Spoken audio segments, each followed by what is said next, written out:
अंमलबजावणी आणली, काल त्या होत्या म्हणून आज आपण इथे बसलोय, अशा सावित्रीबाई फुले आणि बहुजनांचं राज्य यावं आणि बहुजनांचा विकास व्हावा याच्यासाठी अख्खा आयुष्य ज्यांनी खर्ची घातलं त्या सगळ्या महामानवांना आणि महान स्त्रियांना प्रथमतः वंदन करते। तर आज औचित्यच ही संधी मिळाली आपल्या शाळेच्या माध्यमातून।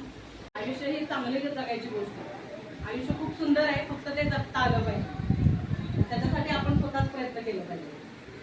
आपलं आयुष्य सुंदर करायला आपणच प्रयत्न केले पाहिजे। विनयभंग झाला, बलात्कार झाला, आज माझ्या भगिनीलाच हे माहित नाही की विनयभंग म्हणजे काय झालं किंवा बलात्कार झाला म्हणजे कुठपर्यंत काय विषय गेला, त्याच्यापासून आम्हीच अनभिज्ञ आहोत। तर ह्यांना आपण काय सांगणार?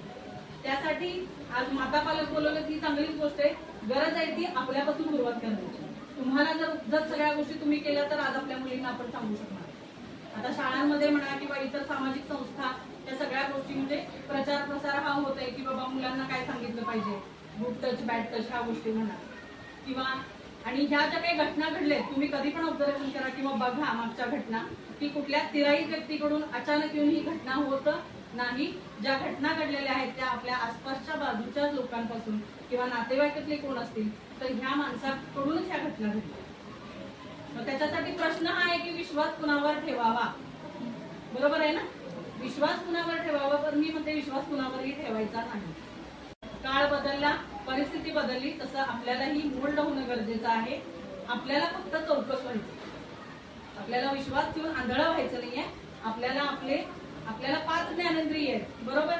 डोळे, नाक, कान, जीभ आणि त्वचा, ह्या 5 ज्ञानेंद्रियांपेक्षा मी म्हणते की बाईला एक 6वा ऑर्गन आहे। 6वा ऑर्गन आहे। आपण एखादा प्रवास करत असू, तुम्ही खिडकीकडेला बसले आणि बाजूची सीट रिकामी आहे, एखादी तिराईत व्यक्ती येऊन बसते, तुम्हाला नको तो स्पर्श जर त्यांनी केला, आपल्या मांडीला स्पर्श झाला, आपल्या हाताला स्पर्श झाला, एखादा अश्लील गाणं त्याला गुणगुणला, एखादा अश्लील शब्द त्यानं उच्चारला, हे तर आपल्याला ऐकायला येतं, बघायला येतं, त्यांना काहीच बोलला नाही तरी सुद्धा त्याची नजर आपण ओळखू शकतो। हा 6वा सेन्स आहे बाईचा, की ती व्यक्ती माझ्याकडे कुठल्या नजरेनं बघते, माझ्याकडे कुठल्या दृष्टीनं बघते हे आपल्याला समजतं। त्यावेळी आपण काय करतो? खिडकीकडेला सरकून बसता, ह्याच्या व्यतिरिक्त आपण काही करत नाही। कधी माझा बसचा पुढचा स्टॉप येते आणि कधी उतरते, असं होतंय ना? सुद्धा कधी पुढं लिहिलेलं असतं बघा बसेसमध्ये, अशा महिलेला किंवा आमच्या मुलींना प्रवास करते वेळी असा काही प्रकार होत असेल तर तिने डायरेक्ट उठून त्या चालकाला किंवा त्या ड्रायव्हरला सांगायचंय, त्यांना ती बस डायरेक्ट पोलीस स्टेशनला न्यायची, ही तरतूद आहे, पण आम्हालाच माहित नाही, आम्ही कुणाला सांगणार? त्याच्या उपर जाऊन तुम्ही जर आवाज उठवला किंवा एखादं वर्तन केलं, एखादी कानाखाली त्याच्या मारली, अजून 4 जण गोळा ती मदत करायला येतात, पण आम्हीच तिथं कमी पडतो की काय झालं, तुम्ही काय झालं हे पोहोचवलं तरच तुम्हाला मदत मिळेल ना। कायदाही तसाच आहे, कायदा 24 तास तुमच्यासाठी अवेलेबल आहे।